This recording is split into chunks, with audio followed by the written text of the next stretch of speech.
মহাপরিকল্পনা বাস্তবায়ন ও পানির ন্যায্য হিস্যার দাবিতে তিস্তা পাড়ে লাখো মানুষের ঢল, ১১৫ কিলোমিটার দূরে জনতার সমাবেশ। এই তিস্তা নদী খনন হলে মানুষ অনেক সফলতা অর্জন করতে পারবে এবং বন্যা থেকে একটু রেহাই পাবে। আমি চাই বাচ্চা হলে আমাদের দেশের সুবিধা, এইটাই আমার দাবি।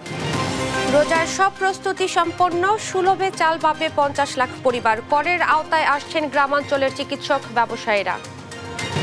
গণঅভ্যুত্থানে নিহতরা জুলাই শহীদ আর আহতরা জুলাই যুদ্ধে আখ্যায়িত হবেন, জানালেন মুক্তিযুদ্ধ উপদেষ্টা। চলতি সপ্তাহেই স্বীকৃতি।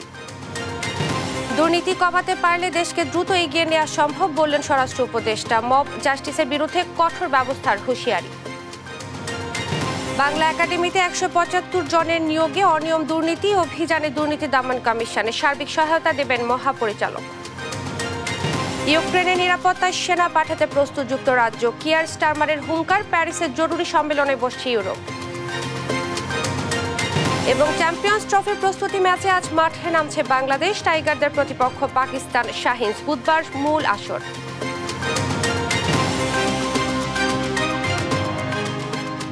দেখছিলেন সংবাদ শিরোনাম, সঙ্গে আছি আমি ইশরাত জাহান মনি। এবারে বিস্তারিত। তিস্তা মহাপরিকল্পনা বাস্তবায়ন ও পানির ন্যায্য হিস্যা আদায়ে হাজার হাজার মানুষের ঢল নেমেছে তিস্তা পাড়ে। তিস্তার বাংলাদেশ অংশের ১১৫ কিলোমিটারের ১১টি পয়েন্টে চলছে ৪৮ ঘন্টার লাগাতার অবস্থান কর্মসূচি। তিস্তা নদী রক্ষা আন্দোলনের আহ্বায়ক আসাদুল হাবিব দুলুর সভাপতিত্বে লালমনিরহাটে এ কর্মসূচির উদ্বোধন করবেন বিএনপি মহাসচিব মির্জা ফখরুল ইসলাম আলমগীর। আর সমাপনী বক্তব্য রাখবেন দলটির ভারপ্রাপ্ত চেয়ারম্যান তারেক রহমান। সহকর্মীদের পাঠানো তথ্যচিত্রে টুম্পা আফরোজার রিপোর্ট। জাগো বাহে তিস্তা বাঁচাই স্লোগানে তিস্তা পাড়ে ৪৮ ঘন্টার অবস্থান কর্মসূচি শুরু হয়েছে। তিস্তা নদী রক্ষা আন্দোলনের ব্যানারে তিস্তা পাড়ের জেলা লালমনিরহাট, কুড়িগ্রাম, রংপুর, নীলফামারী ও গাইবান্ধায় একসঙ্গে চলছে এ কর্মসূচি। তিস্তা মহাপরিকল্পনা বাস্তবায়ন ও পানির ন্যায্য হিস্যা আদায়ে হাজার হাজার মানুষের ঢল নেমেছে তিস্তা পাড়ে। সোমবার সকাল থেকে অধিকার জানাতে জড়ো হয়েছেন স্থানীয়রা। তিস্তা পাড়ের ১১টি পয়েন্টে হচ্ছে গণজমায়েত। কর্মসূচিতে অংশ নিচ্ছেন বিএনপি মহাসচিব মির্জা ফখরুল ইসলাম আলমগীর সহ বিএনপির শীর্ষ নেতারা। এছাড়া সমমনা বিভিন্ন দল ও সংগঠনের নেতারাও আছেন তিস্তা পাড়ের মানুষের সঙ্গে। দ্রুত মহাপরিকল্পনা বাস্তবায়ন ও পানির ন্যায্য হিস্যা চান কর্মসূচিতে অংশ নেয়া সাধারণ মানুষ। এই তিস্তা আপনারা দেখতেছেন শুধু বালুচর, এর পাশে আমাদের হাজার হাজার বিঘা জমি আছে। বন্যার সময় সব চলে যায়, প্রচুর ফসল হয়, ফসলের সময় এবার তলিয়ে যায়। আর সেই সময় এই লোকগুলোর যে দুঃখ কষ্ট হয় বলার না। আমি চাই বাচ্চা হলে আমাদের দেশের সুবিধা, এইটাই আমার দাবি। লালমনিরহাট জেলায় নিরীহ মানুষ এই বন্যায় অনেক ভুক্তভোগী, তাই আমরা বিশেষভাবে আকুল আবেদন করবো আমাদের উপনিবেদনের লোকদেরকে এবং আসাদুল হাবিব দুলু ভাইয়ের উদ্যোগে এই তিস্তা নদী খনন হলে মানুষ অনেক সফলতা অর্জন করতে পারবে এবং বন্যা থেকে একটু রেহাই পাবে। খননের কারণে আসছি এবং এই এলাকার লোকের কর্মসূচির কাজের জন্য এই তিস্তা নদী খননে এলাকার লোক কাজকর্ম করতে পারবে। তিস্তা নদীর বাংলাদেশ অংশের ১১৫ কিলোমিটারের ১১টি পয়েন্টে ৪৮ ঘন্টার লাগাতার অবস্থান কর্মসূচি পালন করবে তিস্তা নদী রক্ষা আন্দোলন। টুম্পা আফরোজ, নিউজ ডেস্ক, দেশ টিভি। রংপুর থেকে নদী রক্ষা আন্দোলন নিয়ে বিস্তারিত জানাতে যুক্ত হচ্ছেন সহকর্মী রফিকুল ইসলাম। চলে যাচ্ছি তার সাথে। রফিক, আপনি তো সেখানে রয়েছেন, সেখানে কি পরিস্থিতি দেখতে পাচ্ছেন এখন এবং তিস্তা পাড়ে জনসমাগম কেমন দেখছেন জানাবেন। আপনি জানেন যে দীর্ঘ ১ মাস ধরে আজকে যে কর্মসূচি, সেই কর্মসূচি বাস্তবায়নের জন্য তিস্তা নদী রক্ষা আন্দোলন নামে যে সংগঠনটি কাজ করছে তারা কিন্তু কাজ করছে। আজ বিকেল ৪টা থেকে এই মূল যে কর্মসূচি সেটি শুরু হবে।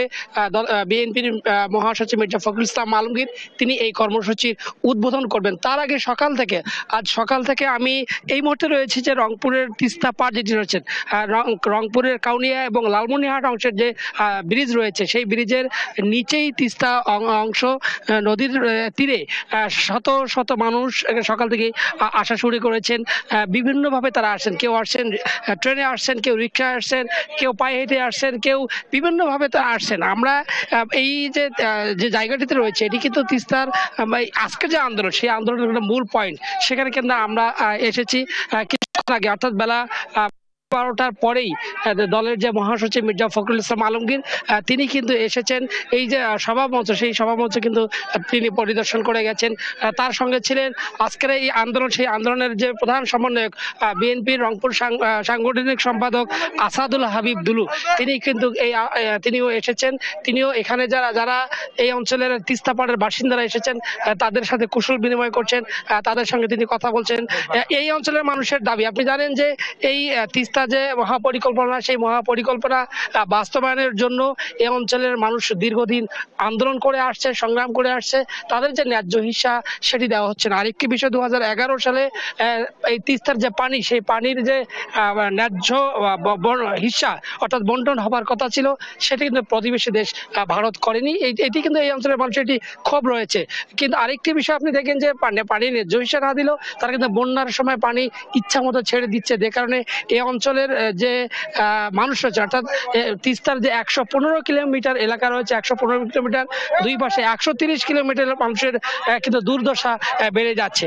সে নিয়ে মানুষের কিন্তু ক্ষোভ রয়েছে। আমরা কথা বলতে চাই একেবারেই সাধারণ মানুষ যারা তিস্তাপাড়ের বাসিন্দারা রয়েছেন, যারা ভাঙ্গল কবলিত এলাকার মানুষ রয়েছেন, তাদেরকে আমরা যুক্ত করতে চাই যে আপনাদের কি দাবি আজকের এই আন্দোলনে? এই আন্দোলনে আমাদের দাবি এই তিস্তা নদীর পানি, তিস্তা ন্যায্য পানি আমরা যাচ্ছি, দীর্ঘদিন থেকে আমরা ন্যায্য পানি পাচ্ছি না, কেন বারবার ভারত বলছে যে দেবো দেবো কিন্তু দিচ্ছে না। এই যে আবাদের সমস্যা, মাছ পানি এদিকে সমস্যা, আমরা এটাই আমাদের দাবি। আমরা কথা বলতে চাই আরেকজনের সঙ্গে যে আপনি তো আজকে এই কর্মসূচিতে এসেছেন, আপনাদের মূল দাবিটা কি? আমাদের মূল দাবি হচ্ছে আমাদের যেটা অধিকার, আমাদের আন্তর্জাতিক আইনে যেটা অধিকার, আমাদের পানি আমরা পানি পাবো, সেই অধিকারটার জন্য আমরা এখানে এসেছি আন্দোলন করতে। এবং আমরা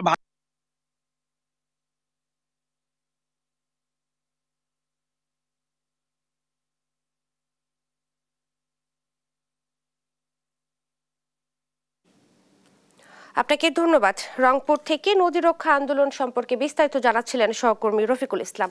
চলে যাচ্ছি পরের প্রসঙ্গে। আসন্ন রমজান উপলক্ষে সব ধরনের প্রস্তুতি নিয়েছে খাদ্য মন্ত্রণালয়। রোজা সামনে রেখে মার্চ এবং এপ্রিলে 1.5 লাখ টন করে 3 লাখ টন চাল দেওয়া হবে খাদ্য বান্ধব কর্মসূচির আওতায়। জেলা প্রশাসক সম্মেলনের দ্বিতীয় দিনে তথ্য জানান খাদ্য উপদেষ্টা আলী ইমাম মজুমদার। জানান এই কর্মসূচির আওতায় 30 টাকা কেজি দরে 15 কেজি করে চাল পাবে 50 লাখ পরিবার। ঈদে 10 কেজি করে দেয়া হবে উপহার। মেট্রোপলিটন এলাকায় 122টি কেন্দ্রের তত্ত্বাবধানে থাকবেন ম্যাজিস্ট্রেটরা। নির্বাচন প্রসঙ্গে তিনি বলেন, বিগত গ্রহণযোগ্য ও বিতর্কিত উভয় ধরনের নির্বাচনের অভিজ্ঞতা প্রশাসনের রয়েছে, তাই তাদের যেভাবে ব্যবহার করা হবে তারা সেভাবেই কাজ করবে। অন্তর্বর্তী সরকার তাদের ভালোভাবে ব্যবহারের মাধ্যমে গ্রহণযোগ্য ও সুষ্ঠু নির্বাচন উপহার দেবে বলে আশাবাদ জানান উপদেষ্টা। এই রোজার মাসে খাদ্য মন্ত্রণালয়ের মাধ্যমে বিশাল পরিমাণ খাদ্যশস্য অত্যন্ত সুলভ মূল্যে এবং ক্ষেত্র বিশেষে কিছু আবার বিনামূল্যে যাচ্ছে। প্রথমত আপনি ধরেন এই মার্চ মাস, এপ্রিল মাস, 2 মাস 1.5 লাখ করে 3 লাখ মেট্রিক টন চাল যাবে খাদ্য বান্ধব কর্মসূচিতে। তারপরে আপনি ঈদের সময়ে 1 কোটি লোক পাবে 10 কেজি করে চাল পাবে উপহার হিসেবে ফ্রি, এটা বিজিএস এরিয়াতে। তারপরে আবার ফুড ফরওয়ার্ড সব বিভিন্ন করবে, সবই তো মার্কেটে ফুডকে ইনজেক্ট করবে। আচ্ছা, প্রায় 7 লাখ টনের মতো চাল এই সময়টাতে যাবে, মার্চ এবং এপ্রিলের মধ্যে যাবে, রোজা, ঈদ ইত্যাদিকে কেন্দ্র করে। করের আওতায় আসছেন গ্রামাঞ্চলের চিকিৎসক ব্যবসায়ীরা, এমনটাই জানালেন অর্থ উপদেষ্টা ডক্টর সালেউদ্দিন আহমেদ। সোমবার ওসমানী স্মৃতি মিলনায়তনে জেলা প্রশাসক সম্মেলনের দ্বিতীয় দিনে অর্থ মন্ত্রণালয় সংক্রান্ত কার্য অধিবেশনে কথা বলেন তিনি। জেলা, উপজেলা এবং গ্রাম অঞ্চলে যেসব ব্যবসায়ী, চিকিৎসক, আইনজীবীর মতো সরকারি বেসরকারি কর্মজীবী আছেন তাদের সবার কাছে থেকে কর আদায় জেলা প্রশাসকদের নির্দেশনা দেওয়ার কথা জানান অর্থ উপদেষ্টা।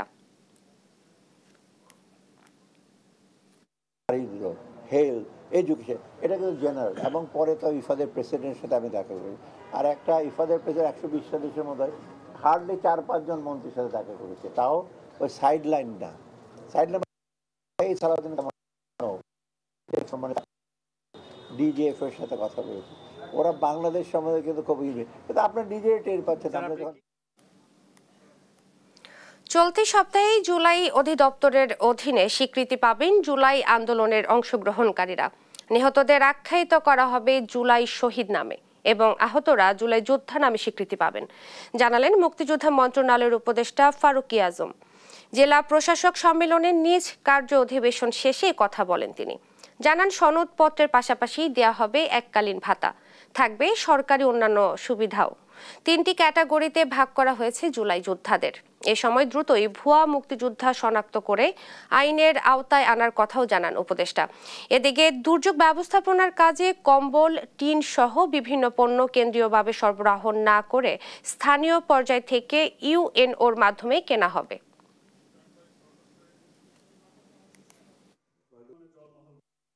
হ্যাঁ, ভুয়া মুক্তিযোদ্ধা যেটা বলে, অনেক মুক্তিযোদ্ধা না হয়েও যারা মুক্তিযোদ্ধা হয়ে আসছে এদের ব্যাপারে জেলায় খুবই সোচ্চার মুক্তিযোদ্ধারা, এবং এদেরকে দ্রুত চিহ্নিত করে আইনের আওতায় নিয়ে আসার জন্য জেলা প্রশাসকদের মধ্য থেকে এটা আমাদেরকে জানানো হয়েছে এবং এটাতে সুনির্দিষ্ট তারা নির্দেশনা চান।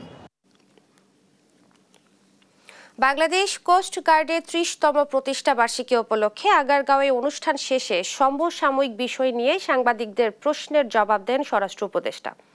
দেশের প্রতিটি সেক্টরেই দুর্নীতি আছে উল্লেখ করে তিনি বলেন, দুর্নীতি কমাতে পারলে দেশকে দ্রুত এগিয়ে নেওয়া সম্ভব। এ সময় মব জাস্টিস নিয়েও কথা বলেন উপদেষ্টা। যারাই মব সৃষ্টি করবে তাদের বিরুদ্ধে ব্যবস্থা নেওয়া হবে বলে হুঁশিয়ারিও দেন তিনি। কোনো পুলিশ অন্যায় করলেই ব্যবস্থা নেওয়া হবে জানিয়ে তিনি বলেন, সম্প্রতি অনেক পুলিশের বিরুদ্ধে ব্যবস্থা নেওয়া হয়েছে যা 53 বছরে করা হয়নি। আমাদের নিজস্ব ব্যক্তিগত লাভের থেকে আমাদের দেশের লাভটা বেশি দেখতে হবে, কিন্তু আপনারা এটার ক্ষেত্রে আরেকটা বেশি সম্মতি লাগবেন যে দুর্নীতি। আমগো দুর্নীতি হলো সব জায়গায় আমগো গ্রাস করে নিছে। এই দুর্নীতিটা আমাদের কিভাবে কমানো যায়? যদি দুর্নীতিটা কমানো যায় তবে আপনারা দেখবেন সব সেক্টরে আমাদের উন্নতি হবে, সব সেক্টরে উন্নতি। আমি তো বলি যে আমাদের বড় সমস্যা দুর্নীতি, আর এই 6 মাসে আগের থেকে দুর্নীতি অনেক কমছে। এই 6 মাসে আগের থেকে অনেক কমছে, বাট তারপরও এটা সহনীয় পর্যায়ে আসে নাই। এই দুর্নীতি আরো কমতে হবে। বাংলা একাডেমিতে 175 জন নিয়োগে দুর্নীতি ও স্বজন প্রীতির প্রমাণ মিলেছে দুদকের অভিযানে। 2022 সালে তৎকালীন মহাপরিচালক নুরুল হুদা সহ সংশ্লিষ্টরা চাকরির আবেদন ফর্ম থেকে শুরু করে পদে পদে দুর্নীতি করেছে। এমনকি 4র্থ শ্রেণীর কর্মচারী নিয়োগে 10 লাখ টাকা করে ঘুষ নেন। দুদক বলছে 2022 সালে কর্মকর্তা কর্মচারী বিভিন্ন ক্যাটাগরিতে 180 জনের বিজ্ঞপ্তি দেয়। 50,000 নিয়োগ প্রার্থীর কাছ থেকে অন্তত 2 কোটি টাকা জমা হয়। এর মধ্যে 1.5 কোটি টাকা লুটপাট করে তখনকার মহাপরিচালক সহ অন্যান্যরা। একইভাবে 4,000 প্রার্থীর লিখিত পরীক্ষায় উত্তীর্ণ দেখানো হলেও মৌখিক পরীক্ষায় ডাকা হয় মাত্র 500 জনকে। তবে ফল প্রকাশ না করেই 175 জনকে নিয়োগের সুপারিশ করে, যেখানে চুক্তিভিত্তিক নিয়োগকে স্থায়ীকরণ, আত্মীয় স্বজন ও কমিটির সুপারিশের ভিত্তিতে নিয়মের লঙ্ঘন এবং চাকরি দেয়। এমনকি কর্মচারী নিয়োগে 10 লাখ টাকা করে ঘুষ নেন বাংলা একাডেমির সংশ্লিষ্টরা। প্রসেসটা শুরু হয়েছিল অনেক আগে এবং এখন থেকে কয়েক মাস আগে, মানে এখনকার যে প্রশাসন কিংবা সরকারের আরো বেশ আগে এই প্রসেস শেষ হয়েছে। দ্বিতীয় হলো, এই ধরনের অভিযোগ আমি নিজেও প্রচুর পেয়েছি, আমাকে প্রচুর লোক জানিয়েছে ব্যক্তিগতভাবে, সামষ্টিকভাবে চিঠি দিয়ে। তখন আমরা যে কাগজপত্র কিছুটা পরীক্ষা করেছি, আমরা যে কাগজপত্র আছে বিদ্যমান সেই কাগজপত্র ঠিক দেখেছি। এর চেয়ে বেশি প্রসিডিউরাল একটা ইয়েতে যাওয়া, মানে জার্নিতে যাওয়া আমাদের পক্ষে আর সম্ভব হয়নি। কিন্তু তখনই এটার সঙ্গে মন্ত্রণালয়েও অনেকে কাগজ পাঠিয়েছে, আমাদের আগ্রহ ছিল। তারাও এক ধরনের স্টেটমেন্ট নিয়েছেন যে কি ঘটেছে সেটা আমাদের লিখিত জানান। সেগুলো আমাদের এখান থেকে পাঠানো হয়েছিল বলে আমি জানি। কিন্তু অনেকেরই সন্দেহ আছে, ক্ষোভ আছে। ফলে আমি মনে করি যে এখন যদি অপেক্ষাকৃত ফর্মাল একটা বডি ব্যাপারটা ভালোভাবে চেখে দেখে তাহলে সবার জন্য ভালো। ধৈর্যের বাঁধ ভেঙে যাচ্ছে জনগণের, তারা এখন নির্বাচন চায়, এমন দাবি করেছেন বিএনপির স্থায়ী কমিটির সদস্য আমির খসরু মাহমুদ চৌধুরী। সকালে ইঞ্জিনিয়ারিং ইনস্টিটিউশনে বাংলাদেশ জন অধিকার পার্টির ৭ম প্রতিষ্ঠা বার্ষিকীর সম্মেলনে কথা বলেন তিনি। অন্তর্বর্তী সরকার এক এক দিন এক এক প্রস্তাব দিয়ে নির্বাচন বিলম্বিত করছে এমন অভিযোগ করেন আমির খসরু। বলেন, নতুন করে কোনো গণতন্ত্র আবিষ্কার করে লাভ নেই। ছাত্রদের দল নিয়ে কোনো আপত্তি নেই জানিয়ে তিনি বলেন, কেউ ক্ষমতা দখলের চিন্তা করলে তা গণতান্ত্রিক প্রক্রিয়ার মধ্যে পড়বে না।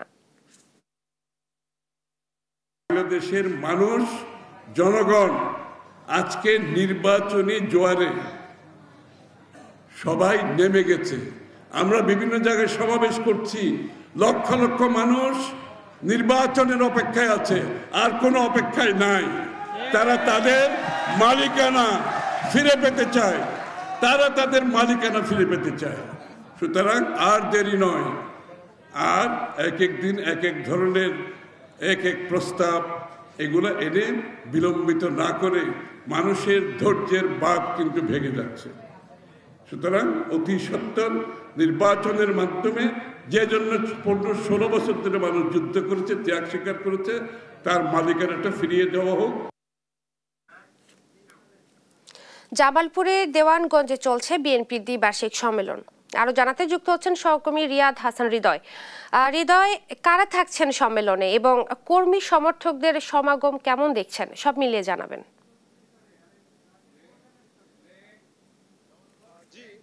জি, যেমনটি আসলে বলছিলেন যে আজকে সকাল থেকে দেওয়ানগঞ্জ পৌর বিএনপি এবং উপজেলা বিএনপির আয়োজনে দেওয়ানগঞ্জের বালিকা উচ্চ বিদ্যালয়ে অনুষ্ঠিত হচ্ছে দেওয়ানগঞ্জের দ্বিবার্ষিকী সম্মেলন।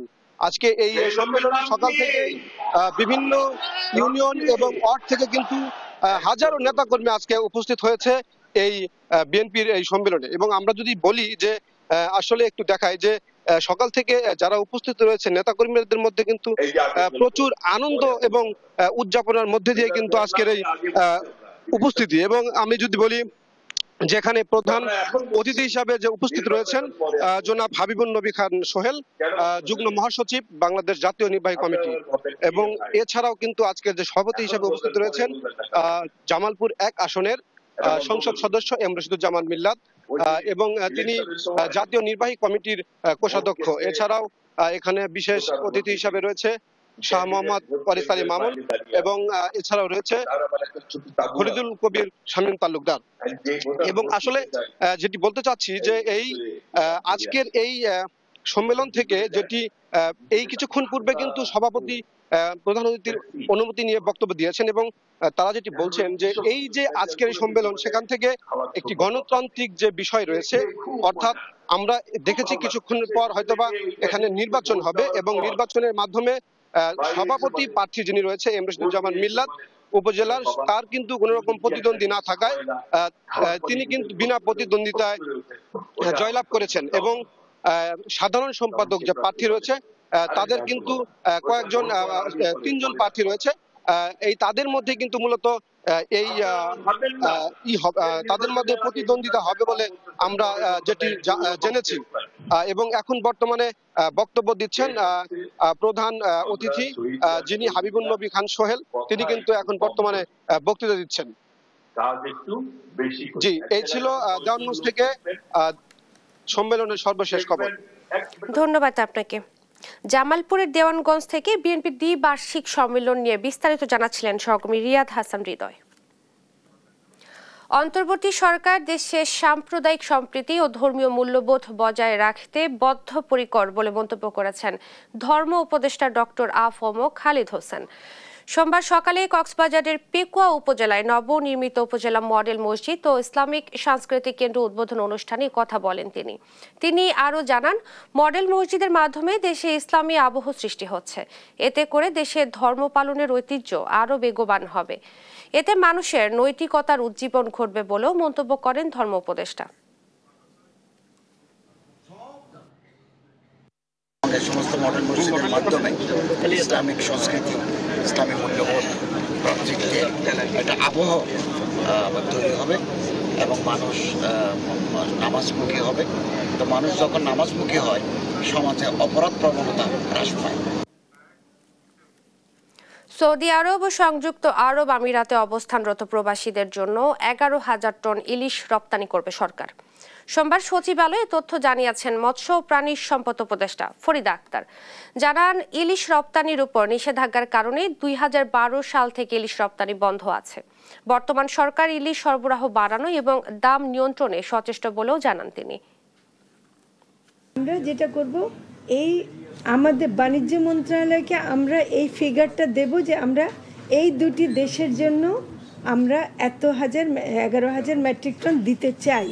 হ্যাঁ, আমরা এই কথাটা বাণিজ্য মন্ত্রণালয়কে জানালে বাণিজ্য মন্ত্রণালয় সে ব্যবস্থাটা করবে। জুলাই আগস্ট গণ অভ্যুত্থানে সংগঠিত মানবতা বিরোধী অপরাধ মামলায় গ্রেফতার দেখিয়ে সাবেক মেয়র আতিকুল ইসলাম সহ 6 জনকে কারাগারে পাঠানোর নির্দেশ দিয়েছে আন্তর্জাতিক অপরাধ ট্রাইব্যুনাল। আগামী 9 মার্চ তাদের বিরুদ্ধে তদন্ত প্রতিবেদন দাখিলের নির্দেশ দেওয়া হয়েছে। প্রসিকিউটর মোহাম্মদ মিজানুল ইসলাম জানান, তাদের বিরুদ্ধে বিভিন্ন থানায় 16টি মামলা আছে। প্রাথমিকভাবে মানবতা বিরোধী অপরাধে জড়িত থাকার প্রমাণ মিলেছে। 200 জনেরও বেশি নিরীহ ছাত্র জনতাকে হত্যা, আহতদের চিকিৎসায় বাধা দেয়া সহ নানাভাবে সহায়তা করেছেন তারা। এর আগে সকালে আওয়ামী লীগের শিক্ষা বিষয়ক সম্পাদক শাহিনুর মিয়া সহ 5 জনকে আন্তর্জাতিক অপরাধ ট্রাইব্যুনালে হাজির করা হয়। রাজধানীতে নেয়া ই টিকেটিং এবং কাউন্টার ভিত্তিক গোলাপী বাস প্রকল্প মালিক সমিতির অধীনে থেকে পরিচালনা করা হলে তা মুখ থুবড়ে পড়বে বলে দাবি করেছে যাত্রী কল্যাণ সমিতি। সকালে ঢাকা রিপোর্টার্স ইউনিটিতে সংবাদ সম্মেলনে সমিতির মহাসচিব মুজাম্মেল হক চৌধুরী বলেন, ইতোমধ্যে নগরীতে চরম গণপরিবহন সংকট দেখা দিয়েছে। সংকট নিরসনে কোম্পানির আদলে রুট ন্যাশনালাইজেশন পদ্ধতিতে করিডোর ভিত্তিতে বাস চলাচল নিশ্চিত করার দাবি জানান তিনি। অতিরিক্ত ভাড়া আদায়কারী সিএনজি চালিত অটোরিকশার বিরুদ্ধে মামলা রুজুর প্রজ্ঞাপন বাতিল করায় বিআরটিএ চেয়ারম্যানের পদত্যাগ এবং প্রতিষ্ঠানটির বিলুপ্তির দাবি জানান যাত্রী কল্যাণ সমিতির মহাসচিব মুজাম্মেল হক। পৃথিবীর উন্নত দেশগুলোতে করিডোর ভিত্তিক বাস চালায় কোম্পানির আদলে। আমরা তুলে দিয়েছি মালিকদেরকে, যে মালিকদের বিরুদ্ধে আমরা বিভিন্ন সময়ে বলছি তাদের বিরুদ্ধে চাঁদাবাজির অভিযোগ তুলছি, বিভিন্ন সময়ে বিভিন্ন অভিযোগ তুলছি, নৈরাজ্যের অভিযোগ তুলছি। বিআরটিএ যদি যাত্রী সাধারণের নিরাপত্তা দিতে ব্যর্থ হয়, নিরাপদ এবং নির্বিঘ্ন যাতায়াত নিশ্চিত করতে ব্যর্থ হয়, সড়ক দুর্ঘটনা কমাতে ব্যর্থ হয়, এইরকম প্রতিষ্ঠান রাষ্ট্র আর জনগণের টাকায় পোষার প্রয়োজন আছে বলে আমি মনে করি না। কোনো দলীয় রাজনীতির প্রভাব থাকবে না ডিএনসিসির উপর। কোনো দলীয় তদবির গ্রহণ করা হবে না বলেও জানান ডিএনসিসি নবনিযুক্ত প্রশাসক মোহাম্মদ এজাজ। দুপুরে রাজধানীর গুলশানে উত্তর নগর ভবনে এসব কথা বলেন তিনি। বলেন, জলাবদ্ধতা নিরসনের জন্য এবার ডিএনসিসি চ্যালেঞ্জ গ্রহণ করেছে এবং রোড ম্যাপিং এর মাধ্যমে আগামী 6 মাসের মধ্যে জনগণ এর ফলাফল দেখতে পারবে বলেও জানান তিনি। এছাড়াও বিগত 15 বছরে সিটি কর্পোরেশনের জবাবদিহিতার নিয়ম ছিল না। এখন আমরা যা যা কাজ করব সেগুলো জনগণ মতামত প্রদান করতে পারবে ওয়েবসাইটের মাধ্যমে। জুলাই বিপ্লবের চেতনা ধারণ করতে হলে আমাদের সবাইকে একসঙ্গে দাঁড়াতে হবে এবং যে কোনো ধরনের বৈষম্যের বিরুদ্ধে সোচ্চার হতে হবে। আমরা এমন একটি ঢাকা চাই যেখানে সবার জন্য সমান সুযোগ থাকবে, যেখানে ন্যায় বিচার অন্তর্ভুক্তি হবে নগর পরিকল্পনার মূল ভিত্তি। আমি কোনো রাজনৈতিক দলের স্বার্থে কাজ করি না এবং যে কোনো পুরনো আমলাতান্ত্রিক রাজনীতি জনগণের কথা শুনে না, সেটাকেও প্রত্যাখ্যান করি।